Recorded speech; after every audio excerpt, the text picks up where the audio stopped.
The Wind in the Willows by Kenneth Grahame. Chapter 1.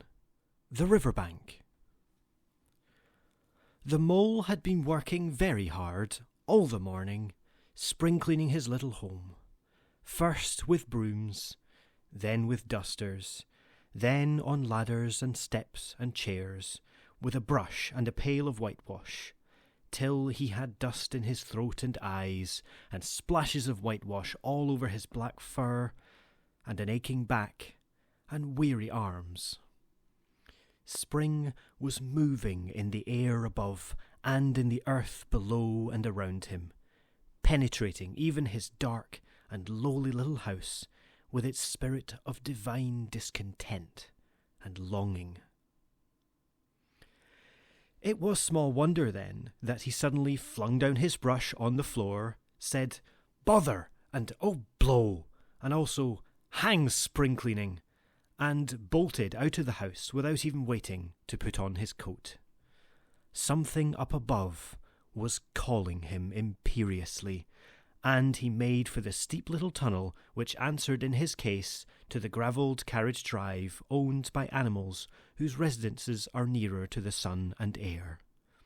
So he scraped and scratched and scrabbled and scrooged, and then he scrooged again and scrabbled and scratched and scraped, working busily with his little paws and muttering to himself, up we go, till at last his snout came out into the sunlight, and he found himself rolling in the warm grass of a great meadow. "This is fine," he said to himself. "This is better than whitewashing." The sunshine struck hot on his fur, soft breezes caressed his heated brow, and after the seclusion of the cellarage he had lived in so long, the carol of happy birds fell on his dull hearing almost like a shout.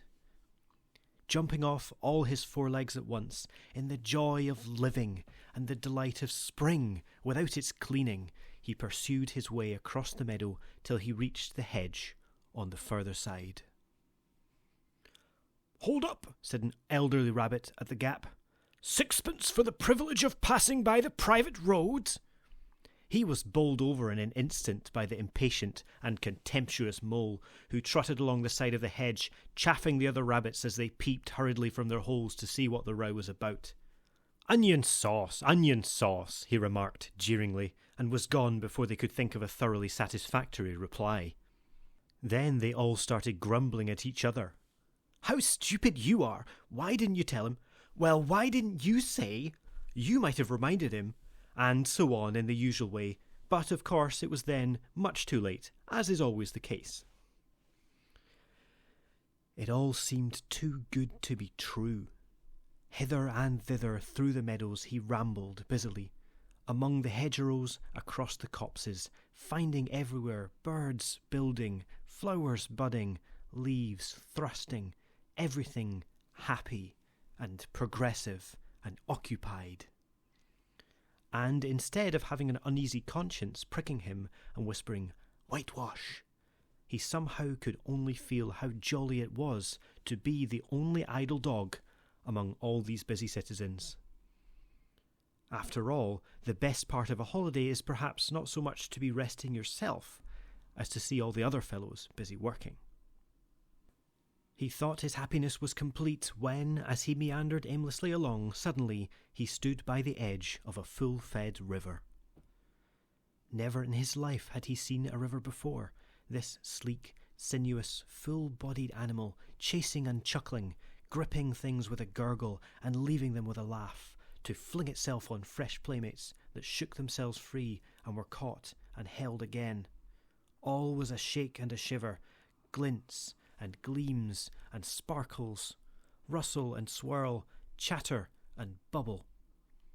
The mole was bewitched, entranced, fascinated. By the side of the river he trotted as one trots, when very small, by the side of a man who holds one spellbound by exciting stories. And when tired at last, he sat on the bank, while the river still chattered on to him, a babbling procession of the best stories in the world, sent from the heart of the earth to be told at last to the insatiable sea.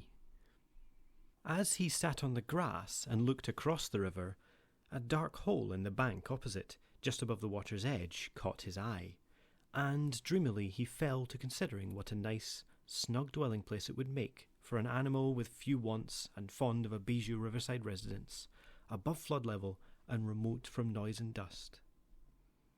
As he gazed, something bright and small seemed to twinkle down in the heart of it, vanished, then twinkled once more, like a tiny star. But it could hardly be a star in such an unlikely situation, and it was too glittering and small for a glowworm. Then, as he looked, it winked at him, and so declared itself to be an eye, and a small face began to gradually grow up around it, like a frame around a picture. A brown little face with whiskers. A grave, round face with the same twinkle in its eye that had first attracted his notice. Small, neat ears and thick, silky hair. It was the water rat. Then the two animals stood and regarded each other cautiously. "Hello, Mole," said the water rat. "Hello, Rat," said the Mole. "Would you like to come over?" inquired the rat presently. "Oh, it's all very well to talk," said the Mole rather pettishly, he being new to a river and riverside life and its ways. The rat said nothing, but stooped and unfastened a rope and hauled on it, then lightly stepped into a little boat which the Mole had not observed. It was painted blue outside and white within, and was just the size for two animals, and the Mole's whole heart went out to it at once, even though he did not yet fully understand its uses. The rat sculled smartly across and made fast. Then he held up his forepaw as the Mole stepped gingerly down. "Lean on that," he said. "Now then, step lively." And the Mole, to his surprise and rapture, found himself actually seated in the stern of a real boat. "This has been a wonderful day," said he, as the rat shoved off and took to the sculls again. "Do you know, I've never been in a boat before in all my life." "What?" cried the rat, open-mouthed. "Never been in a... You never... Well, what have you been doing then?" "Is it so nice as all that?"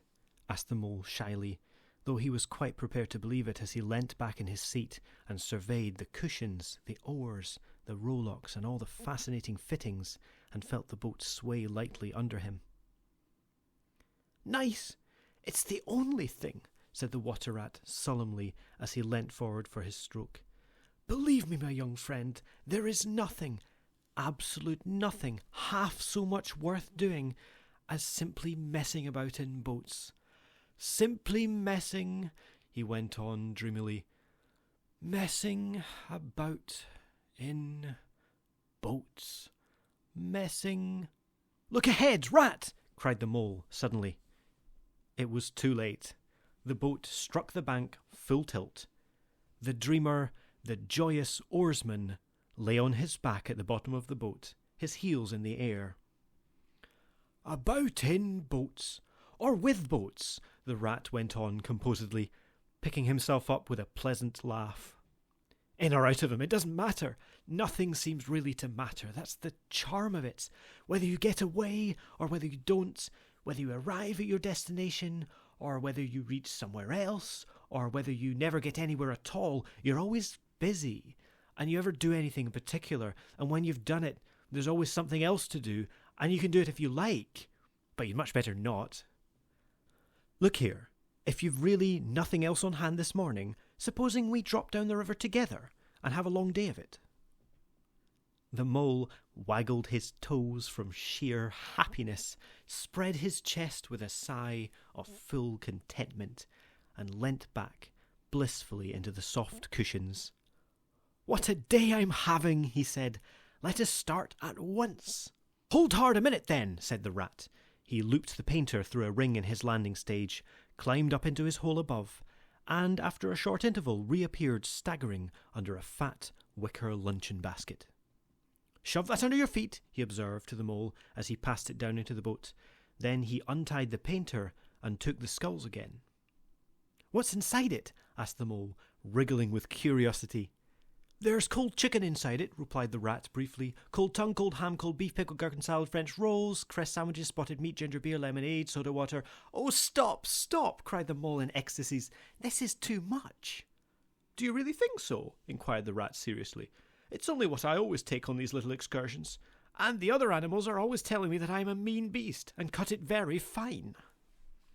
The mole never heard a word he was saying. Absorbed in the new life he was entering upon, intoxicated with the sparkle, the ripple, the scents and the sounds and the sunlight, he trailed a paw in the water and dreamed long waking dreams. The water rat, like the good little fellow he was, sculled steadily on and forbore to disturb him. "I like your clothes awfully, old chap," he remarked after some half an hour or so had passed. "I'm going to get a black velvet smoking suit myself some day, as soon as I can afford it." "I beg your pardon," said the mole, pulling himself together with an effort. "You must think me very rude, but this is all so new to me. So this is a river." "The river," corrected the rat. "And you really live by the river? What a jolly life." "By it and with it, and on it and in it," said the rat. "It's brother and sister to me, and aunts and company, and food and drink, and, naturally, washing. It's my world, and I don't want any other. What it hasn't got is not worth having, and what it doesn't know is not worth knowing. Lord, the times we've had together, whether in winter or summer, spring or autumn, it's always got its fun and its excitements. When the floods are on in February and my cellars and basement are brimming with the drink that's no good to me, and the brown water runs by my best bedroom window, or again, when it all drops away and shows patches of mud that smells like plum cake, and the rushes and weed clog the channels, and I can potter about dry shod over most of the bed of it, and find fresh food to eat, and things careless people have dropped out of boats." "But isn't it a bit dull at times?" the mole ventured to ask. "Just you and the river, and no one else to pass a word with?" "No one else to—" "Well, I mustn't be hard on you," said the rat with forbearance. "You're new to it, and of course you don't know. The bank is so crowded nowadays that many people are moving away altogether. Oh no, it isn't what it used to be at all. Otters, kingfishers, dabchicks, moorhens, all of them about all day long and always wanting you to do something, as if a fellow had no business of his own to attend to." "What lies over there?" asked the mole, waving a paw towards a background of woodland that darkly framed the water meadows on one side of the river. "That's just the wild wood," said the rat shortly. "We don't go there very much, we river bankers." Aren't they very nice people in there?" said the mole, a trifle nervously. "Well," replied the rat, "let me see. The squirrels are all right, and the rabbits, some of them, but rabbits are a mixed lot. And then there's Badger, of course. He lives right in the heart of it, wouldn't live anywhere else either if you paid him to do it. Dear old Badger, nobody interferes with him. They'd better not," he added significantly. "Why, who should interfere with him?" asked the mole. "Well, of course, there are others," explained the rat in a hesitating sort of way. "Weasels, and stoats, and foxes, and so on. They're all right in a way. I'm very good friends with them. Pass the time of day when we meet and all that. But they break out sometimes, there's no denying it. And then, well, you can't really trust them, and that's the fact." The mole knew well that it is quite against animal etiquette to dwell on possible trouble ahead, or even to allude to it, so he dropped the subject. "And beyond the wildwood again?" he asked, "where it's all blue and dim, and one sees what may be hills, or perhaps they mayn't, and something like the smoke of towns, or is it only cloud drift?" "Beyond the wildwood comes the wide world," said the rat, "and that's something that doesn't matter either to you or me.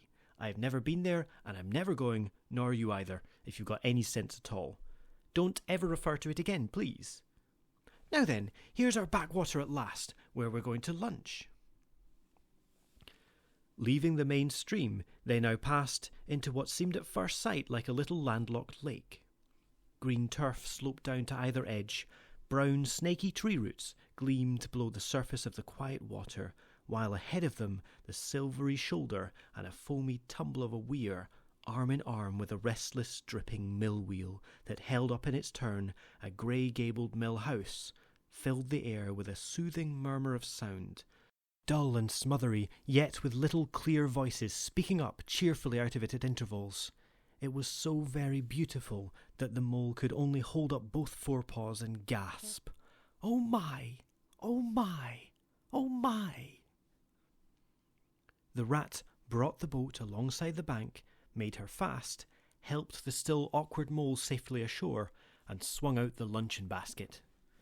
The mole begged as a favour to be allowed to unpack it all by himself, and the rat was very pleased to indulge him, and to sprawl at full length on the grass and rest, while his excited friend shook out the tablecloth and spread it, took out all the mysterious packets one by one, and arranged their contents in due order, still gasping, "Oh my! Oh my!" at each fresh revelation.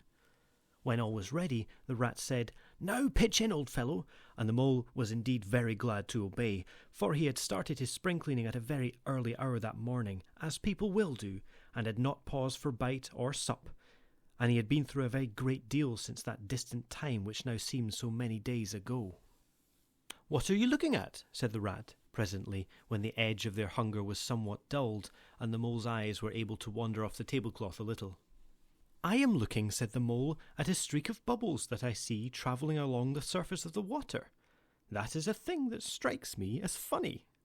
"Bubbles! Oh-ho!" said the rat, and chirruped cheerily in an inviting sort of way. A broad, glistening muzzle showed itself above the edge of the bank, and the otter hauled himself out and shook the water from his coat. "Greedy beggars," he observed, making for the provender. "Why didn't you invite me, Ratty?" "This was an impromptu affair," explained the rat. "By the way, my friend, Mr. Mole." "Proud, I'm sure," said the otter, and the two animals were friends forthwith.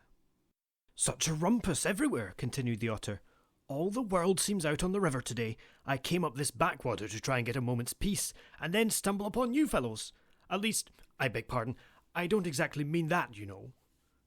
There was a rustle behind them, proceeding from a hedge wherein last year's leaves still clung thick, and a stripy head, with high shoulders behind it, peered forth on them. "Come on, old badger!" shouted the rat. The badger trotted forward a pace or two, then grunted, "Company," and turned his back and disappeared from view. "That's just the sort of fellow he is," observed the disappointed rat. "Simply hates society. Now we shan't see any more of him today. Well, tell us, who's out on the river?" "Toad's out for one," replied the otter, "in his brand new wager boat. New togs, new everything." The two animals looked at each other and laughed. "Once it was nothing but sailing," said the rat. "Then he tired of that and took to punting. Nothing would please him but to punt all day and every day, and a nice mess he made of it. Last year it was houseboating, and we all had to go and stay with him in his houseboat and pretend we liked it. He was going to spend the rest of his life in a houseboat. It's all the same, whatever he takes up, he gets tired of it and starts on something fresh." "Such a good fellow too," remarked the otter reflectively, "but no stability, especially in a boat." From where they sat, they could get a glimpse of the main stream across the island that separated them. And just then, a wager boat flashed into view, the rower, a short, stout figure, splashing badly and rolling a good deal, but working his hardest. The rat stood up and hailed him, but Toad, for it was he, shook his head and settled sternly to his work. "He'll be out of the boat in a minute if he rolls like that," said the rat, sitting down again. "Of course he will," chuckled the otter. "Did I ever tell you that good story about Toad and the lock-keeper? It happened this way. Toad—" An errant mayfly swerved unsteadily athwart the current in the intoxicated fashion affected by young bloods of mayflies seeing life. A swirl of water, and a gloop, and the mayfly was visible no more. Neither was the otter. The mole looked down. The voice was still in his ears, but the turf whereon he had sprawled was clearly vacant, not an otter to be seen as far as the distant horizon. But again there was a streak of bubbles on the surface of the river. The rat hummed a tune, and the mole recollected that animal etiquette forbade any sort of comment on the sudden disappearance of one's friends at any moment, for any reason or no reason whatsoever. "Well, well," said the rat, "I suppose we ought to be moving. I wonder which of us had better pack the luncheon basket." He did not speak as if he was frightfully eager for the treat. "Oh, please let me," said the mole, so of course the rat let him. Packing the basket was not quite such pleasant work as unpacking the basket. It never is. But the mole was bent on enjoying everything, and although just when he had got the basket packed and strapped up tightly he saw a plate staring up at him from the grass, and when the job had been done again the rat pointed at a fork which anybody ought to have seen, and last of all behold the mustard pot which he had been sitting on without knowing it. Still, somehow, the thing got finished at last, without much loss of temper.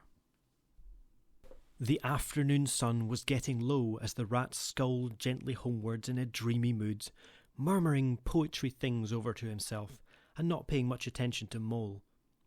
But the mole was very full of lunch, and self-satisfaction, and pride, and already quite at home in a boat, so he thought, and was getting a bit restless besides, and presently he said, "Ratty, please, I want to row now." The rat shook his head with a smile. "Not yet, my young friend," he said. "Wait till you've had a few lessons. It's not so easy as it looks." The mole was quiet for a minute or two, but he began to feel more and more jealous of Rat, sculling so strongly and so easily along, and his pride began to whisper that he could do it every bit as well. He jumped up and seized the sculls so suddenly that the rat, who was gazing out over the water and saying more poetry things to himself, was taken by surprise and fell backwards off his seat with his legs in the air for the second time, while the triumphant mole took his place and grabbed the sculls with entire confidence. "Stop it, you silly ass!" cried the rat from the bottom of the boat. "You can't do it, you'll have us over!" The mole flung his sculls back with a flourish and made a great dig at the water. He missed the surface altogether, his legs flew up above his head, and he found himself lying on top of the prostrate rat. Greatly alarmed, he made a grab at the side of the boat, and the next moment, sploosh! Over went the boat, and he found himself struggling in the river. Oh my! How cold the water was, and oh, how very wet it felt. How it sang in his ears as he went down, down, down. How bright and welcome the sun looked as he rose to the surface, coughing and spluttering.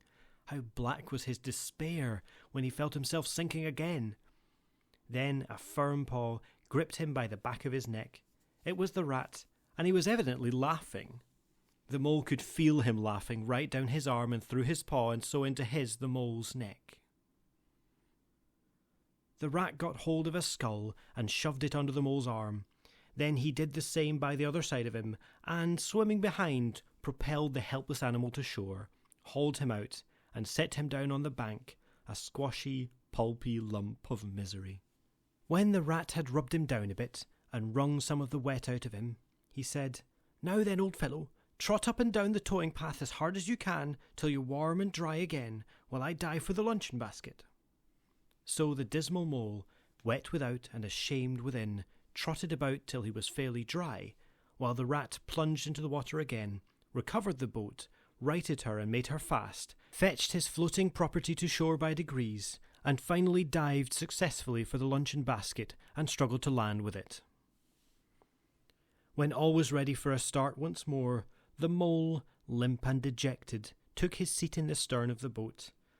And as they set off, he said in a low voice, broken with emotion, "Ratty, my generous friend, I am very sorry indeed for my foolish and ungrateful conduct. My heart quite fails me when I think how I might have lost that beautiful luncheon basket. Indeed, I have been a complete ass, and I know it.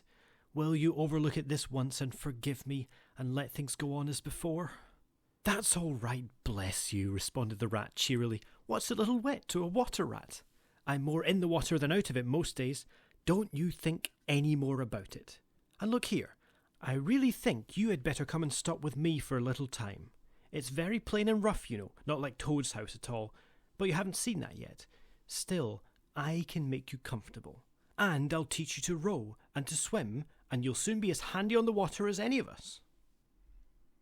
The mole was so touched by his kind manner of speaking that he could find no voice to answer him, and he had to brush away a tear or two with the back of his paw. But the rat kindly looked in another direction, and presently the mole's spirits revived again, and he was even able to give some straight back talk to a couple of moorhens who were sniggering to each other about his bedraggled appearance. When they got home, the rat made a bright fire in the parlour and planted the mole in an armchair in front of it, having fetched down a dressing gown and slippers for him and told him river stories till supper time. Very thrilling stories they were too, to an earth-dwelling animal like mole. Stories about weirs and sudden floods and leaping pike and steamers that flung hard bottles, or at least bottles that were certainly flung, and from steamers, so presumably by them, and about herons and how particular they were whom they spoke to, and about adventures down drains and night fishings with otter or excursions far afield with badger. Supper was a most cheerful meal, but very shortly afterwards a terribly sleepy mole had to be escorted upstairs by his considerate host to the best bedroom, where he soon laid his head on his pillow in great peace and contentment, knowing that his new-found friend, the river, was lapping the sill of his window. This day was only the first of many similar ones for the emancipated mole, each of them longer and full of interest as the ripening summer moved onwards. He learnt to swim and to row, and entered into the joy of running water, and with his ear to the reed stems he caught, at intervals, something of what the wind went whispering so constantly among them.